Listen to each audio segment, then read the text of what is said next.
sopi unaw te ho tuni ni khun zong pathin nunga te ni kiti malai thu sim khat hi anangai khom kit taw hete ama sa penin he channel a hung wa lut ma sa pen hon mabana khan to theina diu le ima chal theina diwin channel he subscribe ne hin bol pi on tin ne ngowin kong tawe ton thu tam sei telovin lunglut ta in thu sim chu anangai pan taw hete masang la hin nunga mel hoita u chami ni hi a umin alin janu min chu resi akitin aneu janu min chu resoi akitin hi amani hin thilbol theina kidang ta jong anei thlonin hezi chun mi hon pathin nunga te ni tin a seijiwi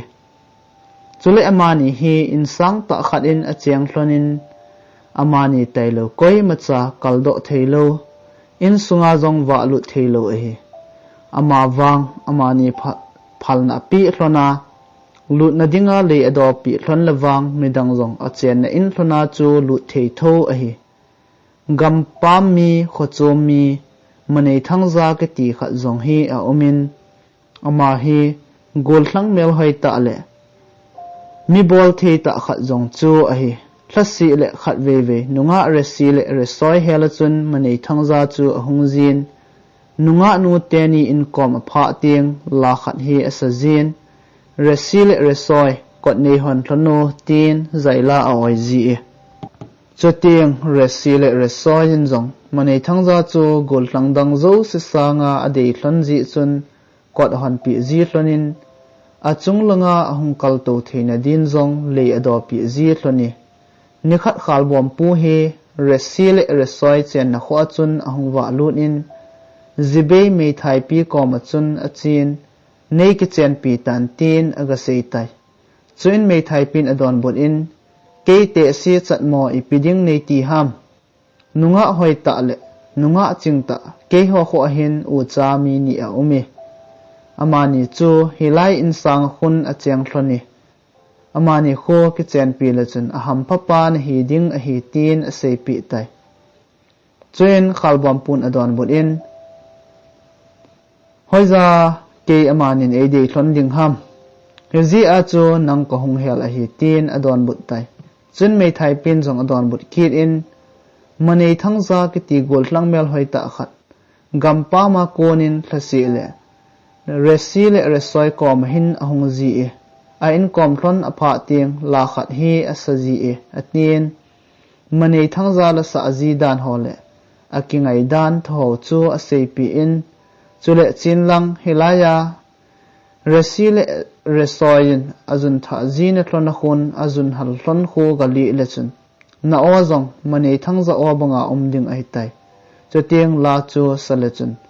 manei thangza na hi sa thlona kot zong nin hon pi thlon ding ai tai tin a sei pi tai khalbam pu jong ki pat do pajin me thai pin a hil na bangin aga bol tan a hi le resi le resoin jong manei thangza a hi sa thlon ji chun kot chu a hon pi thlonin ahung kal to theina din leijong chu ado pi thlon tai amel amu thlon phat in manei thangza hi lo chu a hedo thlonin a dei mo hle jeng thloni ain la i ma cha jong alo the di thlon tapui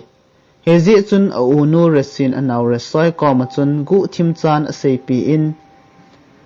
tu zan teng lup na noi langa hin me hlum na satta in ti hitin nang bang ning langa he na lupma thau zong na pi ding a hi ke elaya lum ing ting khalbom pu hi aning pena ilup sa thlon ding a hi choteng ka koma he o ki hin thlono kalup na ding le thau tun na ding a ong pui na hin ti ding hitia chu a vela na hin sei jing ding khalbom pu hi lup na a ko na ini thla a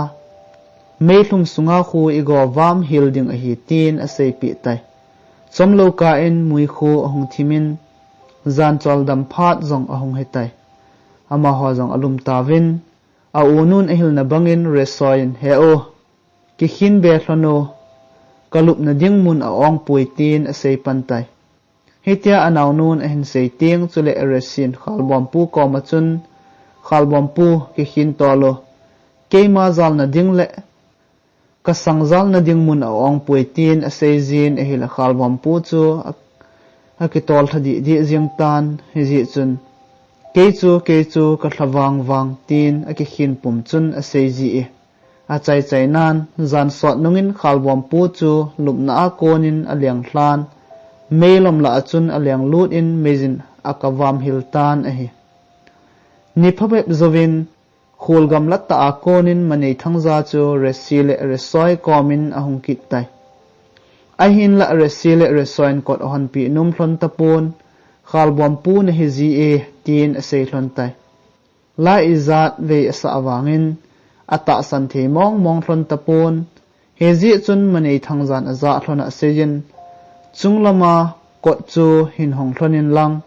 keiman noilama hin mei hin ti inge mei khu zang pena kot sunga hongki kap lut zet le manei thangza hing kating mei khu akoi le lawang na sei hlon bangin khalbom pu hi jing inge tin a sei tai chuin resile resoin jong kot cha chu a hong thlonin anoi lamin manei thangzan mei chu ati tan a hel a khu chu zang penin aki kap in kot cha sunga chun aki kap lut zet e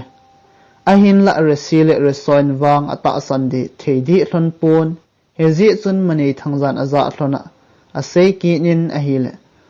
thil khat bol phakit inge ten a sei tai pa jang khat hin khai thlonin lang keiman thala kap ing ting khat veja ka kap tan le manei thangza ka hi ding ka kap hil lawang khalbom pu hitangi atin a hile resile resoi jang anum thlonin chunglama konin pat zangat sil chu a hin khai thlon tai manei thangzan jong athal pi le athal chang asat do in pat jang chu aka min a hile a kha chenin atan zet jingi a hin la hi che jong chun resile resoin wang ata sandi hlon pun hezi chun kot pi jong a hon pi nom di hlon pun le jong ado pi di hlon tapui resile resoin kot a hon pi nom hlon lo hil phatin manei thangza jong alai na walin hezi chun kinung le ki din akigong tai achi ding konin resile resoi komin asejin kachi ding a hitan zan sot nung ting kachi na lam hi hin ve hlon le chun kathal chang hi wallap lapin hin mu hlonin atin chotiang mani thangza ka hi mongi ti hi hethiam hlon ta na ti atin chuzovin amazong ki pat do in thlaset ta in akinung le tai zan sot nungin resile resoin jong mani thangza sei bangin mani thangza chi na lam chu aga ave hlonin a hile mani thangza thal chang pu ho chu wallap lapin aga galmu hlon tan chen amanin jong kot an hon pi thon lo chu akisi hle azeng hlonin hezi chun i bol khil waltai akiti hlonin mani thangza adin ne the thil hole wan tampi apolonin anung chu adel hlon tai mole hlang tampin a hian tanu a hi ta ji chun amanin jong mul khat kal khat mul ni kal ni mul thum kal thum ati hlonin mul khat chu kal khat in anei hlonin a hin la mani thangza nung chu adel phadi hlon tapui resile resoi jong chol la nangin mani thangza te in chu aga hlung hlonin a hin la anol apa bu an hlonin mani thangza chu gamgi din ana pot do mantai mani thangza te in chu asede du zengin resile resoin jong ngai lu zalin doi abol hlonin mani thangza te in chu innom ta aso hlon tai mani thangza hungkile kit nga do ding ati hlon ji chun mani thangza te enin a hlonin in sung ho jong thieng set in a hla hloni mani thangza ni adia a hin pu hlon ne the ho chu a se the a hi ji in a sit ka in ki thot do man te le atin a po the ding mi a hol hlonin a hi le meng cha khat in ke chi na ngi atin hezi chun amanin jong meng cha chu ne the thil ho chu a pu sa hlonin mani thangza komin a sol hlon tai a hin la meng cha chu a lungthim se hle zengin khokom a pha in ne the ho chu anen ane zolo si chu a khut tel de in pha chom khat zovin a hung kile kit tai in a hung vai hlonin resile resi komin asiin vezing hlon tan ne the nei pu sa hlon zo si jong abot telin hetia ni u cha thil mong mong ne pu nge atin alung hang za za jingi atin azo anal chu ase pi tai hetia miang chan ase phat chon resile resoi jong athlasit hlon walin min e dei hlon lo ji a hetia e bol jing hlon ta kinung le jing ta heti e ni din zong za chat am wale akiti hlonin hlasit ta in akinung le kit hlon tai resile resoi pot do zo phat chom khat zovin mani thang za jong in ahung vai thlung kit tan a hi chen anul apan a ho se hlonin idia hetia he thil na hin bol ham resile resoin e ngai lut ji wa I in se saw jong min in nom ta e so pi wa nadinga ne thei tui ta ta ho jong meng cha hin pu sa hlona idia hetia chu na hin bol ham ati hlonin a ho si to thon thil dan ho zo se chu a se pi hlon tai mane thang za jong alung hang be se en he che meng cha chu amanin bo thum asu tai ama jong kinom sot lovin akipat do pajin resile resoi nung chu thi delin adel jing tai ha dela adel hi ji chun mane thang jan jong resile resoi chu mun khat hin aphapa tan he ji chun amanin athla kang nom tapui khateni u cha jong ha tomin akitom hlonin ain la mane thang jan athanei suna tu hlon a hi ji chun akitom do zo mong mong hlon tapui akitom do zo lo hil hlon phat in resile resoi jong huimu akisu hlonin mane thang za chu de ki tin adep hlon tai mane thang jan jong alel wal phat in atu zo tapon he ji chun a hla tai chen mane thang za chun doi abolin nisaha satin asat sa tan a hile resile resoi chun alel hle jing hlonin dangcha athu lel hle jing hloni chen mane thang za chu resile resoi masang langa chun tui uma tui ki koi bangin ana umin anawnu resoi na u resi komin he o dangcha amwal jing tai he chi tui uma tui khu don heti atin a hil a u resi chu aching thejin anawnu komin tui ta ta an hi sa ham mane thang za a he buwe hongin chi heti atin anawnu chu tui uma tui chu adon pi tapui amani u cha jong chol mong mong hlon tan nisala asa che che jengin sun nilim khat cha kimvel hlona om lo ji chun alel hle hlon wangin achi te te hloni hetia chol le nang puma chi te te hlon le mun khat a chun bu nom ta khat hi anakisan chuin resoin a u resi komin he o chol le nan zong a wal tai hongo hi che bu a khun pha chom khat be to pa heti tin a hi le resi chun adon bul in aza bu ta ta na hi sa ham bu a hi pui mani thang za a hi bowi atin anaw nu chu azot hlon ban azot pi jingi chen mani thang jan doi abol kit in go na sata in azu sa tan a hi lampi chu anal hle jengin resi le resoi chu akisep hludi di jing hloni ama sang hlona chun tingol hoi ta khat in ana kit in res soin zong amu do chun he o lampi anal wale hongo hecheting gol khu kila hetin lam zot nan ne hiti atin a hele a uresi chun adon but in tingol ta ta ne hi sa ham tingol a poi mani thangza a hibowe tin a sepi kit tai gu a hat wal ji chun wadung tui zong ana su in